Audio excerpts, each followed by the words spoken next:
বিচারক জিজ্ঞেস করলেন, বুড়িমা তুমি কি ঠিকই চুরি করছো? বুড়িমা ডাক দেয়া বলে, হ্যাঁ বিচারক, আমি সত্যি সত্যি চুরি করতে গেছিলাম, চুরি করতে যা হাতে নাতে ধরা পড়ছি। বিচারক ডাক দেয়া বলেন, বুড়িমা বলো কি জন্য তুমি চুরি করতে গেলা বৃদ্ধা বয়সে? মহিলা ডাক দিয়ে কেঁদে দিয়ে বলল, বিচারক আজকে 7 দিন হলো আমার ঘরের মধ্যে কোনো খাবার নাই। আমার 2টা এতিম নাতি বাচ্চা আছে, তাদের মাও নাই বাবাও নাই, 2টা এতিম সন্তান আমার ঘরের মধ্যে। ওদের কান্না সহ্য করতে না পারে আমি বৃদ্ধকালে রুটির দোকানে রুটি চুরি করতে গিয়েছিলাম। বাস এতটুকুনি কথা। বিচারক ডাক দিলেন, এই মামলার ফয়সালা আমি আজকে দিব না, এই মামলার ফয়সালা আমি আগামীকাল সকাল ফজরের নামাজের পরে দেব। কিন্তু শর্ত হলো আগামীকাল যিনি এই নগর প্রধান আছেন খলিফার পক্ষ থেকে, এই নগর প্রধান কালকে উপস্থিত থাকা লাগবে। পুলিশ প্রধান যিনি আছেন নিরাপত্তার দায়িত্বে তাকে থাকতে হবে। আর খাদ্য অধিদপ্তরের যিনি প্রধান আছেন তাকে উপস্থিত থাকতে হবে। আর শহরের ধনী ধনী ব্যক্তি যারা আছে তাদেরকেও কালকে ফজরের নামাজের পরে আমার বিচারের আসনে কাঠগড়ায় থাকতে হবে। ফজরের নামাজের পরে পুলিশ প্রধান আসছে, নগর প্রধান আসছে, খাদ্য অধিদপ্তরের প্রধান আসছে, শহরের ধনী ধনী ব্যক্তিরা সবাই আসছে। বিচারক ফজর নামাজের পরে বিচার শুরু করলেন। তিনি বলেন, এই মহিলা তো চোর, মহিলা চুরি করছে।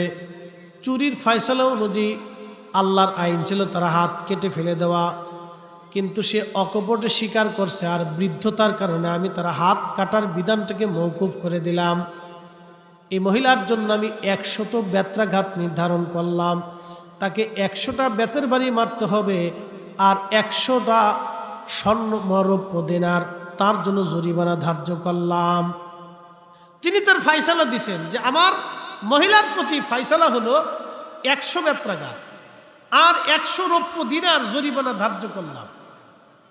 এই কথা বলার পরে বিচারক তার আসন থেকে উঠে দাঁড়াইয়া এবার বলতেছেন, শোনেন, এই মহিলা 7 দিন পর্যন্ত ঘরে কোনো খাবার নাই, তার ঘরে 2টা এতিম নাতি বাচ্চা আছে।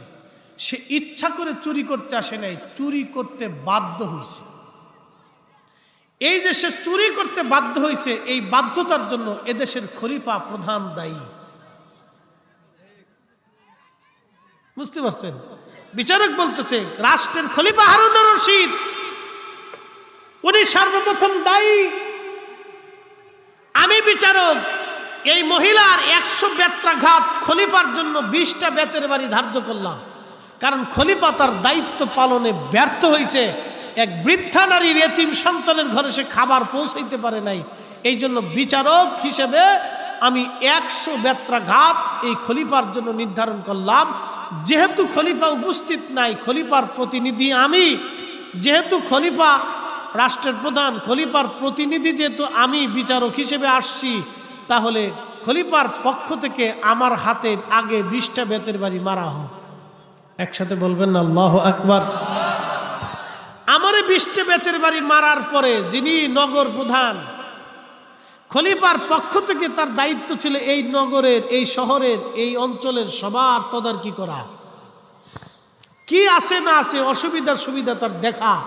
কিন্তু সে তার দায়িত্ব পালনে ব্যর্থ হয়েছে বিধায় বাকি 20টা বেতের বাড়ি তার হাতে মারা হোক। না না, একসাথে বলবেন না মারহাবা। এরপরে যিনি পুলিশ প্রধান, তার দায়িত্ব ছিল নগরের নিরাপত্তার বিধান করা, তিনি তাতেও ব্যর্থ হয়েছে, বাকি 20 বেতের বাড়ি ওনারেও মারা হোক। যিনি খাদ্য অধিদপ্তরের প্রধান, তার দায়িত্ব ছিল এই মহিলার বাড়ি খাবার পৌঁছানো, সে খাবার পৌঁছাই নাই, খলিফার পক্ষ থেকে সে তার দায়িত্ব পালন করে নেয়, তারও 20টা বেতের বাড়ি মারা হোক। বেতের বাড়ি কয়টা গেছে? 80টা। বাকি আছে কয়টা? 20টা। এরপরে বিচারক বলতেছে বাকি 20টা বেতের বাড়ি ধনী যারা আছে তাদের দায়িত্ব ছিল গরিব মানুষের ঘরে খোঁজ নিয়ে তারপরে রাত্রিবেলা খাবার খাইতে, আল্লাহর নবীর তরিকা ছিল ধনীদের দায়িত্ব গরিব মানুষের বাড়ি খোঁজ খবর নেওয়া, কিন্তু তারা তাদের দায়িত্ব পালনে ব্যর্থ হয়েছে। বাকি 20টা বেতের বাড়ি তাদের মাঝে সমানতালি মারি দেওয়া হোক। একসাথে বললেন আল্লাহু আকবার। বিচারক হাত পেতে দিলেন, 20টা বেতের বাড়ি ওনার হাতের মধ্যে মারা হলো, হাত ফেটে রক্ত পড়তেছে। তো বাড়িটা তোর কইসে বাড়ি, আসতে সুঝতে পারি না। বিচারক বলে দিছে আমাকে যেন দয়া না করা হয়, একবারে সমান তালে মারতে হবে। আমারও যেইভাবে মারবে ওই বাকি সবাইরে ওইভাবেই মারতে হবে, যেন কোনো স্বজন প্রীতি এখানে চলবে না। সবার হাতে সমান তালে মারা হোক। সবার হাতে সমান তালে মারা হলো। বিচারকরে মারা হলো 20টা, পুলিশ প্রধানরে মারা হলো 20টা, নগর প্রধানরে মারা হলো 20টা, খাদ্য অধিদপ্তরের প্রধানরে মারা হলো 20টা, ধনী ধনী ব্যক্তিদেরকে মারা হলো 20টা বেতের বাড়ি। 100 বেতের বাড়ি শেষ হয়ে যাওয়ার পরে আর 100 রৌপ্য দিনার জরিমানা।